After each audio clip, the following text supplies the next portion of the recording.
What if I told you that 40% of everything you do today isn't actually a choice, but an automatic pattern your brain is running on autopilot? What if the reason you can't lose weight, quit smoking, or build that successful business isn't about willpower or intelligence, but about understanding one simple three-step loop that controls your brain? 1. Meet Lisa Allen. At 34 years old, she was overweight, chain-smoking, drowning in $10,000 of debt, and had just gone through a devastating divorce. She was so desperate one night that she showed up drunk at her ex-husband's girlfriend's house, pounding on the door and threatening to burn it down. Her life was falling apart. But when scientists examined Lisa 4 years later, they discovered something extraordinary. She had lost 60 pounds, run a marathon, quit smoking, paid off all her debts, bought a house, gotten engaged, and completed a master's degree. When they looked at brain scans of her skull, they saw something even more remarkable. Her brain had physically changed. Old neural patterns had been overwritten by new ones. How did this happen? Did she go to expensive therapy, take medication, win the lottery? No.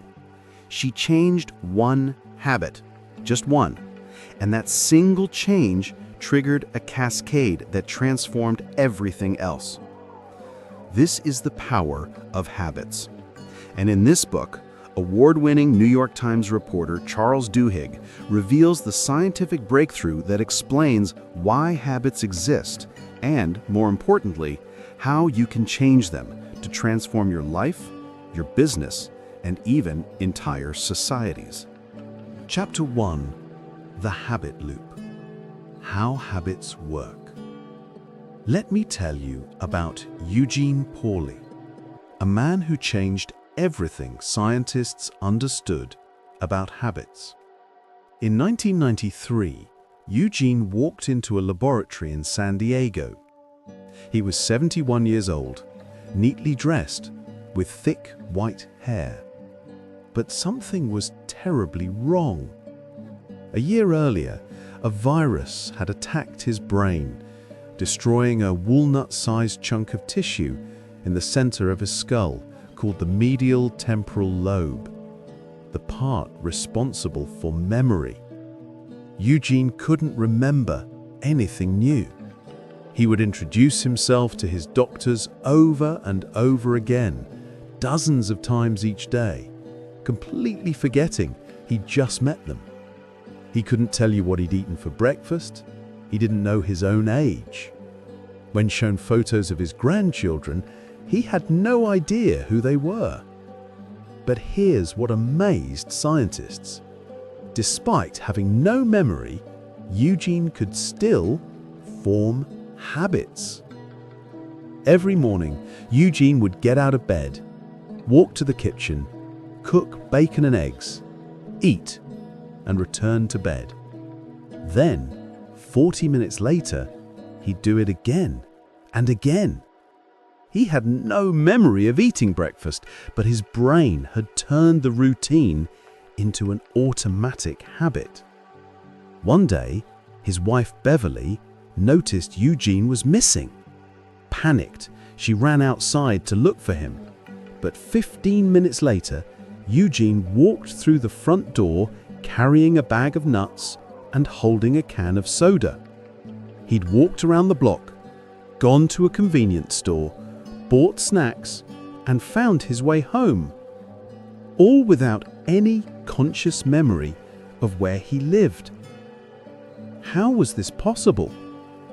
The answer lies in a primitive part of the brain called the basal ganglia. The habit loop. Cue, routine, reward.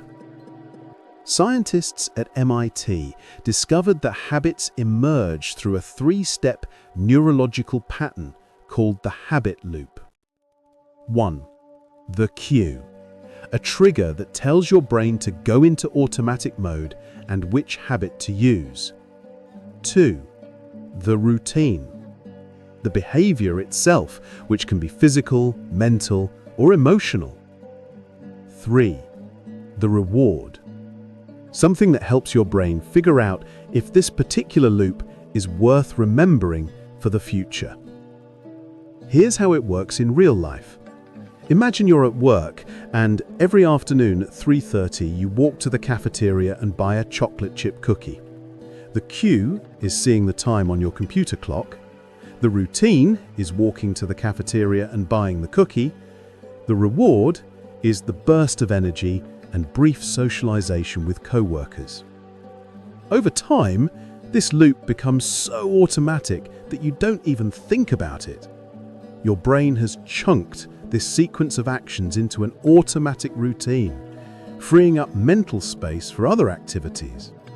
This is why habits are so powerful and so dangerous. They allow you to do complex tasks without thinking, like driving home while having a conversation or brushing your teeth while planning your day. But they also mean you can eat an entire bag of chips while watching TV without even realizing it. Eugene's daily walks. Let's return to Eugene. Scientists began testing him extensively. They asked him to draw a map of his house. He couldn't do it. He had no idea where his bedroom or kitchen was located. But then they watched what happened when he needed to use the bathroom. Without hesitation, Eugene stood up, walked down the hallway, opened the bathroom door, and went inside. When he finished, he walked back to his chair and sat down. He did this perfectly every single time. His wife, Beverly, would take him on walks around the block every day, always following the same route. After weeks of this routine, Eugene began walking around the block by himself. He couldn't tell you his address or describe what his house looked like, but he could navigate the entire route and find his way home. What scientists discovered was revolutionary. Even when the memory-forming part of the brain is destroyed, the habit-forming part keeps working.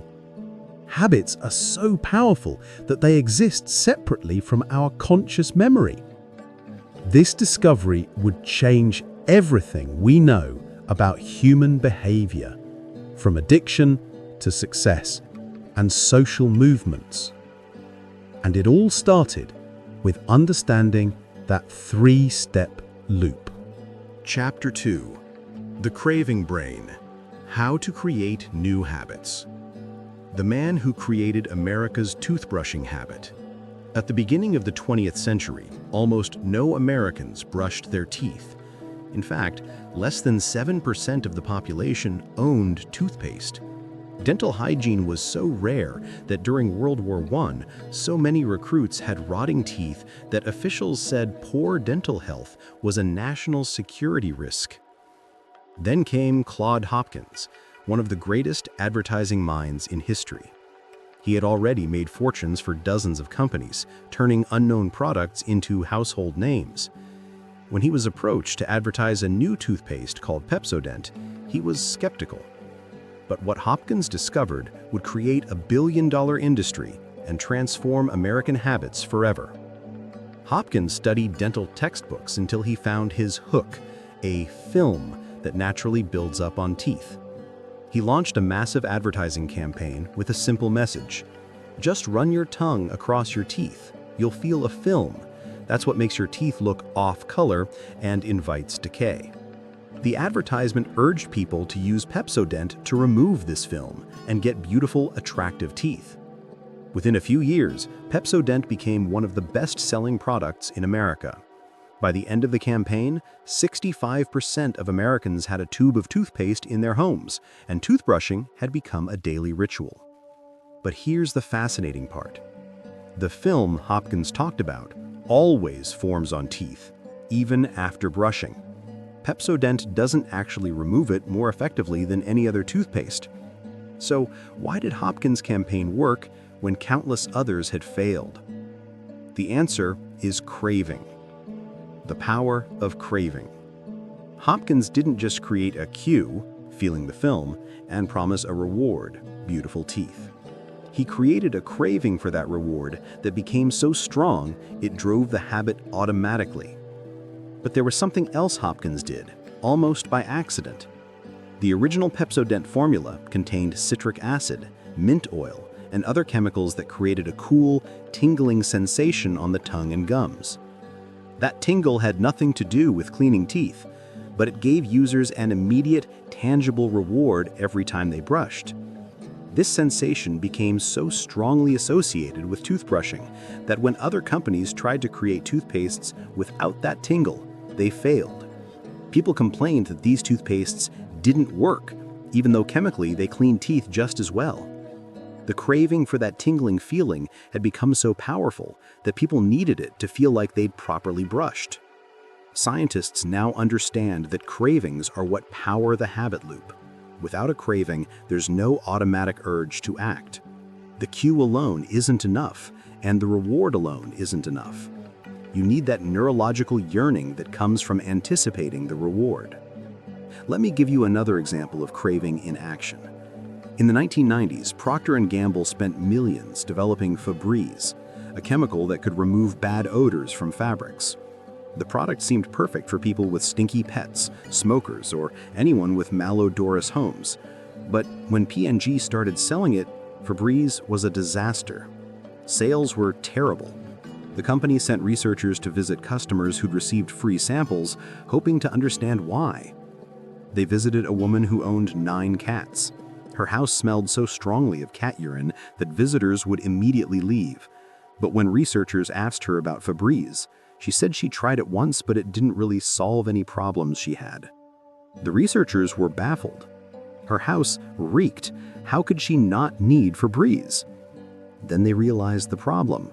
She had gone nose blind to the smell. The cue, the bad odor, that should have triggered the habit didn't exist for her because she couldn't smell it anymore. P&G went back to the drawing board. They reanalyzed all their research and found a different pattern. One woman who'd been using Febreze regularly said she used it as a final touch after cleaning a room, a mini celebration at the end of her tidying routine. That was the breakthrough. P&G reformulated Febreze to have a light, pleasant scent and repositioned it not as an odor eliminator for people with problems, but as a finishing touch for people who already cleaned. Something to make clean rooms smell even fresher. They changed the advertising to show women spraying Febreze on freshly made beds and newly vacuumed carpets. The message wasn't, remove your disgusting smells. It was, make your already clean home smell amazing. The result? Febreze went from a flop to earning over $1 billion a year. They'd created a craving for that little reward at the end of a cleaning routine, a fresh, pleasant scent that signaled, job well done. The lesson is clear. To build a new habit, you need to create a craving that makes your brain automatically anticipate the reward. Chapter 3: The Golden Rule of Habit Change. Why transformation occurs. Now we come to the most important question. If habits are so powerful and automatic, can they be changed? The answer is yes. But you can't just erase a bad habit. You have to replace it. The golden rule: keep the cue and reward, change the routine. Scientists have discovered what Charles Duhigg calls the golden rule of habit change. You can't extinguish a bad habit, you can only change it. And the way to do that is to keep the old cue, keep the old reward, but insert a new routine. This principle explains why Alcoholics Anonymous works, why a Tony Dungy became a Super Bowl winning coach, and why some people can quit smoking while others can't. How Alcoholics Anonymous uses the golden rule. Bill Wilson, the founder of Alcoholics Anonymous, discovered this principle accidentally in the 1930s. Wilson was a hopeless alcoholic who'd tried everything to quit: hospitals, therapists, medications, but nothing worked. Then one night, lying in a hospital bed after another binge, He had what he described as a spiritual experience. He felt God's presence, and suddenly the craving for alcohol disappeared. He never drank again. But Wilson noticed something. Many of the alcoholics he tried to help would relapse, especially during stressful times. So he started developing the 12-step program, which focused on replacing the routine of drinking with new routines, calling a sponsor, attending meetings, praying, exercising, anything except drink. These new routines provide similar rewards to what alcohol used to provide: stress relief, social connection, and a sense of control. But there's one more critical ingredient. The secret ingredient: belief. Researchers studying AA found something surprising. The habit replacement technique worked well for most alcoholics until something stressful happened in their lives. A mother died, a marriage fell apart, someone lost their job. In those moments, many alcoholics relapsed, but some didn't. What was the difference? The answer: belief. Alcoholics who truly believed that change was possible, who had faith in God or faith in the program or faith in their support group, were significantly more likely to stay sober during crises. This doesn't necessarily mean religious belief. Studies showed that the specific type of belief didn't matter. What mattered was believing in something bigger than yourself, believing that change is possible and you're not alone in making it happen. As one recovering alcoholic told Duhigg, "At some point, you need to believe that the routine you're doing will work. You have to believe that you can stay sober this time. I couldn't do it until I believed I had a power bigger than me helping me." Tony Dungy and the Tampa Bay Buccaneers. The power of belief in habit change became even clearer when Duhigg studied Tony Dungy, one of the most successful football coaches in NFL history. When Dungy took over the Tampa Bay Buccaneers in 1996, they were one of the worst teams in the league. They'd lost so consistently that attendance at games had dropped to embarrassing levels. Dungy's coaching philosophy was revolutionary but simple. Instead of teaching players hundreds of complex formations, he focused on changing their habits. He wanted them to react automatically without thinking. In traditional football coaching, players learn elaborate playbooks with countless formations. When the ball is snapped, a linebacker might need to analyze, is the guard stepping out of position? Where's the running back's weight shifting? What are the quarterback's hips doing? By the time the player processes all this information and decides what to do, it's too late. Dungy's system was different. He used the same cues players already recognized, but gave them automatic routines to follow. Instead of thinking and analyzing, players learned to react instantly when they saw specific formations. It took almost a year for these new habits to take hold. The team lost early games, and sports writers mocked Dungy's psychological quackery. But slowly the Buccaneers started winning. They made the playoffs for the first time in 15 years, then won their division championship. Dungy became a coaching sensation. His soft-spoken demeanor, religious faith, and emphasis on family made him a media darling. The Buccaneers became a powerhouse team. But there was a problem. In crucial high-pressure moments, playoff games and championship matches, the team would fall apart. Players would revert to their old habits, overthinking and hesitating. The Bucs made it to the conference championship 3 years in a row and lost every time. After the 2001 season, Dungy was fired. Tragedy and transformation. Dungy was soon hired by the Indianapolis Colts, where he implemented the same system. The results were similar: regular season success, but playoff failures when pressure mounted. Then in December 2005, tragedy struck. Dungy's 18-year-old son, Jamie, committed suicide. Dungy took a leave from coaching to grieve with his family. The team rallied around him in his tragedy. When he returned a few weeks later, something had changed. The players had bonded through shared grief. More importantly, they believed in Dungy, in his system, in each other. That season, the Colts won the Super Bowl. The lesson was clear. Habit change requires more than just replacing routines. It requires belief that change is possible, often reinforced by a group or community. Chapter 4. Keystone Habits. Which habits matter most? Now, let's talk about how habits can transform entire organizations. The secret lies in what Duhigg calls keystone habits.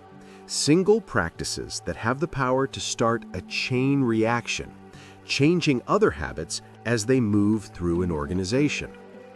Paul O'Neill and the Alcoa miracle. In October 1987, a group of investors and stock analysts gathered in a Manhattan ballroom to meet the new CEO of the Aluminum Company of America, Alcoa, one of the largest companies in the nation.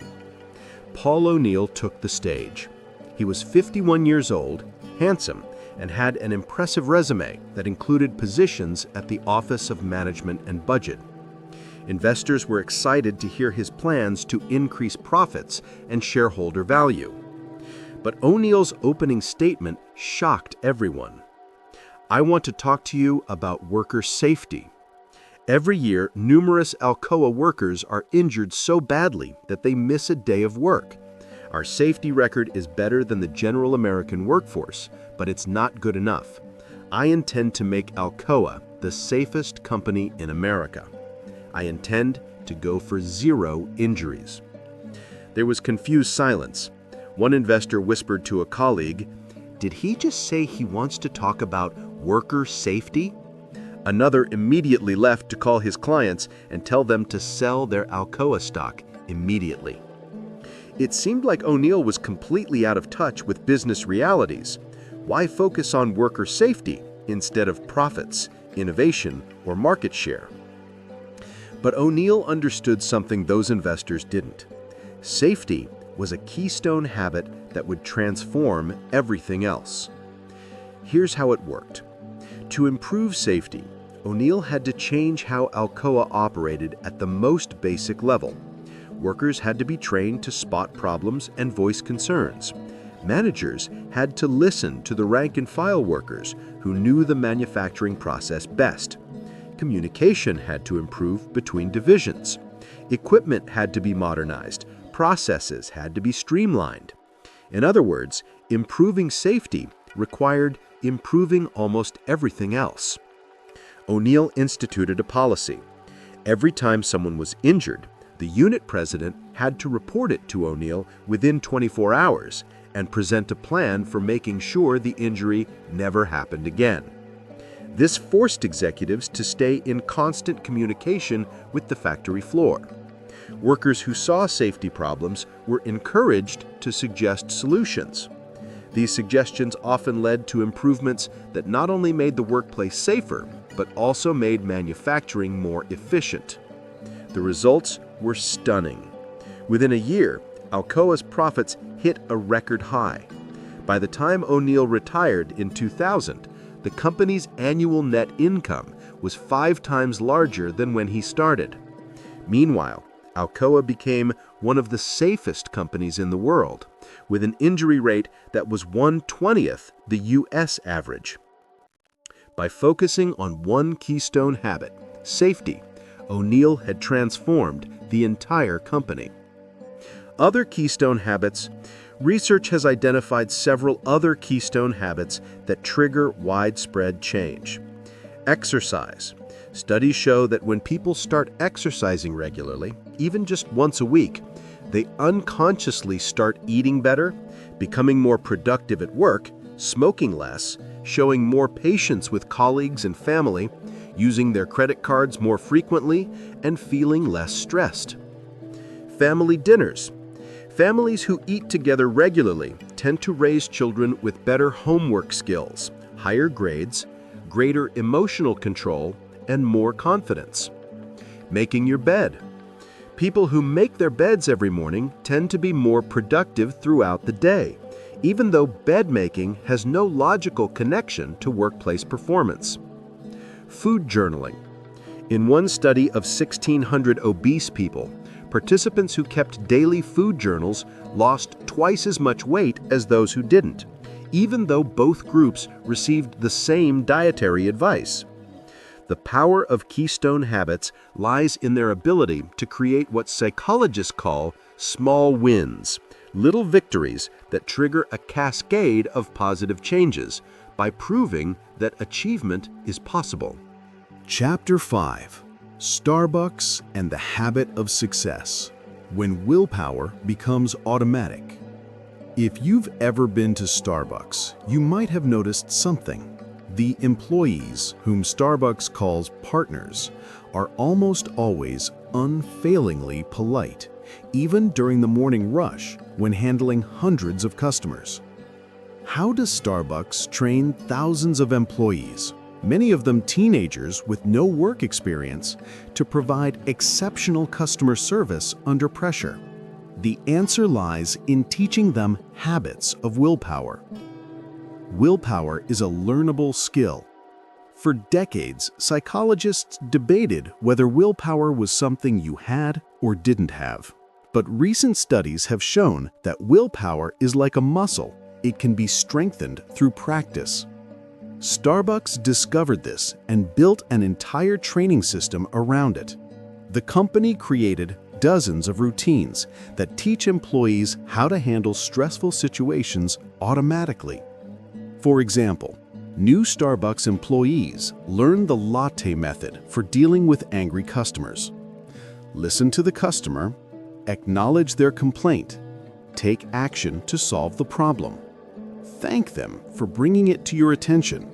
Explain what you've done to fix it. Employees practice this routine over and over through role-playing scenarios. What do you do when a customer starts yelling? When someone complains their drink is wrong? When the line is long and people are getting impatient? By practicing these responses, the behaviors become automatic. When a real stressful situation arises, employees don't have to think. They have a habit to fall back on. Travis and the Habit of Success. Duhigg tells the story of Travis, a young man hired by Starbucks who had dropped out of high school and came from a troubled background.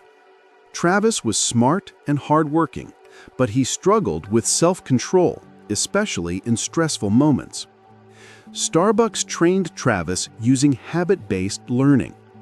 He practiced routines for dealing with difficult customers, maintaining composure during rushes, and staying focused during long shifts. His manager gave him workbooks that asked him to identify cues that caused him stress and plan ahead for how he would respond.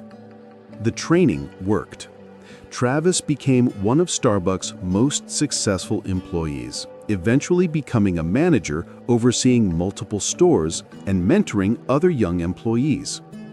Starbucks taught me how to live, Travis told Duhigg.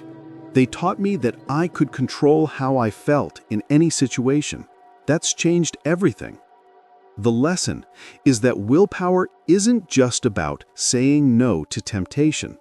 It's about building habits that make self-discipline automatic. Chapter 6. The Power of a Crisis.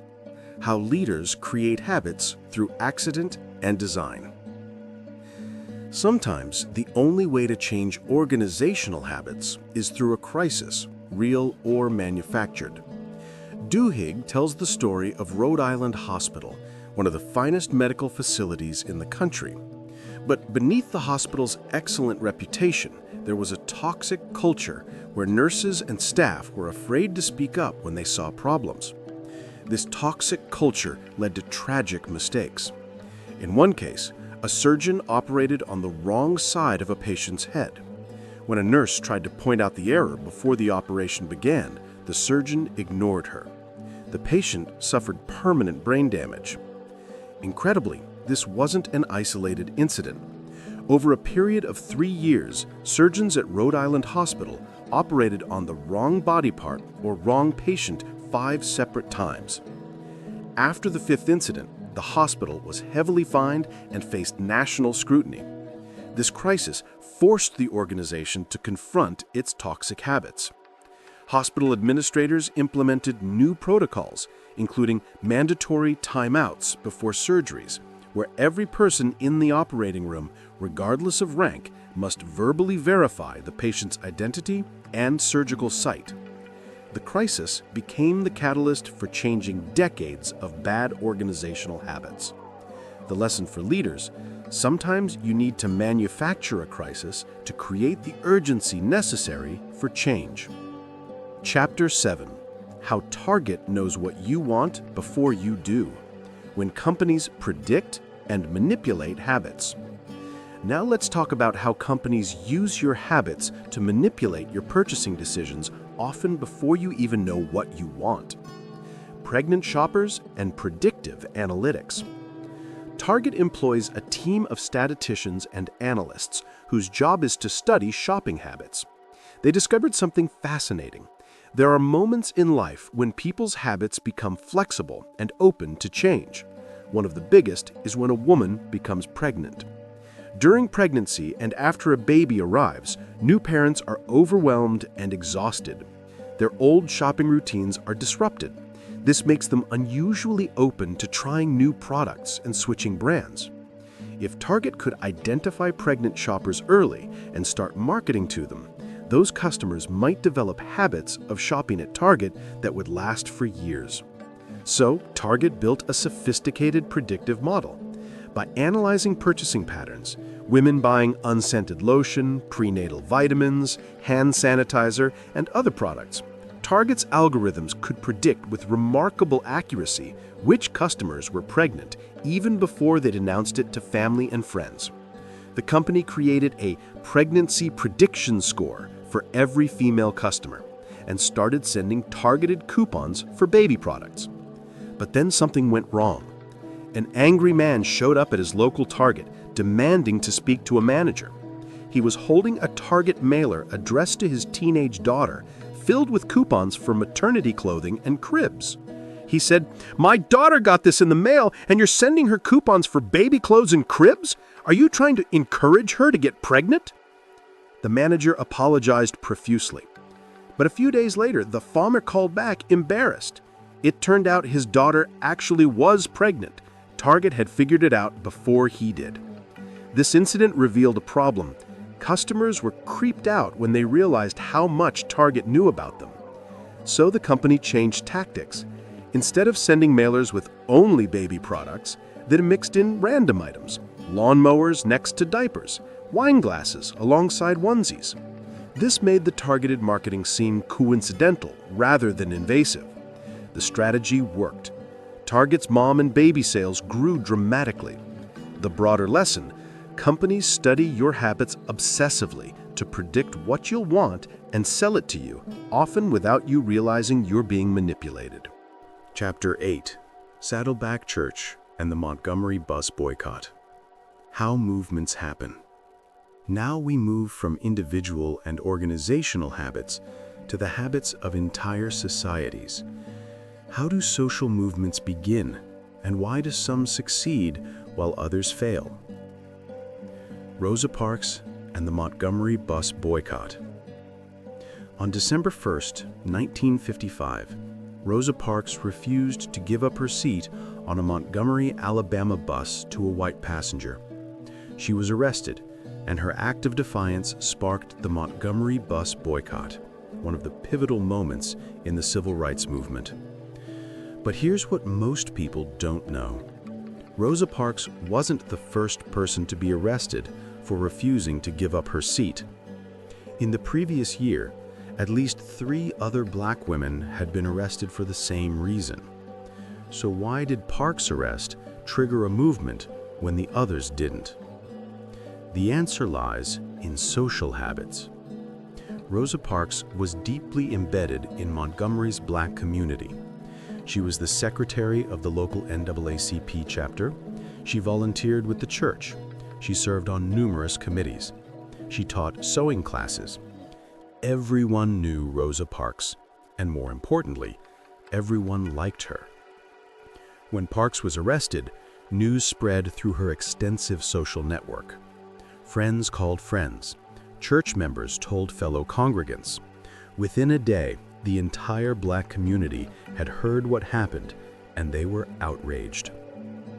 This initial mobilization happened because of what sociologists call strong ties, the deep friendships and social connections between people who know each other well. But strong ties alone don't create movements. The boycott succeeded because of two other types of social habits. Weak ties. These are the casual acquaintances and colleagues that connect different social groups. The boycott spread beyond Parks' immediate circle because people who barely knew her felt compelled to participate because their friends and neighbors were participating. Peer pressure and community expectations. As the boycott continued for weeks and then months, it was no longer about Rosa Parks. It became a social expectation. People participated not because they'd made a conscious decision to join a movement, but because not participating would make them social outcasts. The boycott had become a habit of the community. Rick Warren and Saddleback Church. Duhigg draws a parallel to Rick Warren, who built Saddleback Church in California, using similar principles of social habits. Warren focused on creating tight-knit small groups, Bible studies, prayer groups, support groups, where members formed strong ties with each other. These groups created accountability and turned religious practice into a social habit reinforced by peer pressure and community expectations. The lesson? Successful movements leverage the three layers of social habits: strong ties that spark initial action, weak ties that spread it, and community norms that sustain it. Chapter 9. The Neurology of Free Will. Are we responsible for our habits? The book concludes with a profound ethical question. If our habits are automatic and beyond our conscious control, are we responsible for them? Duhigg examines several legal cases, including a British man named Brian Thomas, who killed his wife while sleepwalking. Thomas had no memory of the event and was genuinely horrified when he woke up and realized what he'd done. A court ruled he was not guilty because he wasn't conscious during the act. But Duhigg contrasts this with the case of a compulsive gambler named Angie Bachman. She sued casinos, claiming they took advantage of her gambling addiction. She argued that once her gambling habit was triggered, she couldn't control herself. The court rejected her argument. Why? Because unlike the sleepwalker, Bachman had awareness of her habit. She knew she had a gambling problem. She knew walking into a casino would trigger her habit, and therefore she was responsible for putting herself in that situation. This raises the central question of the book. Once you understand that habits exist and know how they function, you become responsible for changing them. As William James wrote, the pioneering psychologist, all our life, so far as it has definite form, is but a mass of habits. But James also believed that we have the power to change those habits through conscious effort and practice. The science of habits gives us that power, but with knowledge comes responsibility. Appendix A, a reader's guide to changing your habits. Finally, Duhigg provides a practical framework for changing your own habits based on the scientific research presented in the book. The four-step process for changing habits.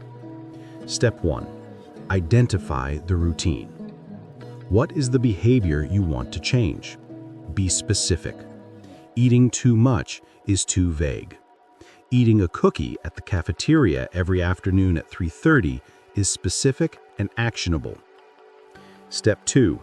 Experiment with rewards. Rewards are powerful because they satisfy cravings, but we're often not conscious of what cravings actually drive our behaviors. To figure out which cravings are driving your routine, you need to experiment with different rewards. For example, if you're trying to stop buying cookies every afternoon, try these alternatives for a few days each.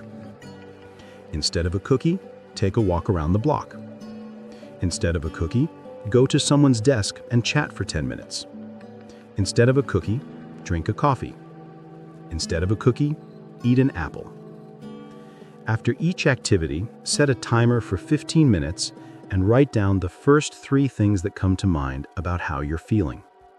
At the end of 15 minutes, ask yourself, do you still feel the urge you were trying to satisfy? If after chatting with a colleague you don't feel the urge anymore, then your craving was probably for social interaction, not sugar. If after the apple you still want the cookie, then you were craving the sugar rush. Step 3. Isolate the cue. Identifying cues is hard because there's too much information bombarding us at any given moment. But experiments show that almost all habitual cues fit into one of 5 categories. Location. Where are you? Time. What time is it? Emotional state. How do you feel? Other people. Who else is around? Immediately preceding action. What action preceded the urge? So every day when you feel the urge for your habit, write down answers to those 5 questions. After a few days, a pattern will emerge. For example, you might discover location, at my desk. Time, 3:30 p.m. Emotional state, bored. Other people, no one around. Immediately preceding action, answering emails. The cue is probably the time, 3:30 p.m., combined with feeling bored from routine work. Step 4. Have a plan. Once you've identified your habit loop, the cue that triggers it, the routine, and the reward you seek, you can make a plan to change the behavior. Write it down using this format. When cue, I will, new routine, to get, reward. For example, when it's 3:30 p.m. and I'm feeling bored at my desk, I will walk to a colleague's desk and talk for 10 minutes to get social interaction and mental stimulation. Then practice it.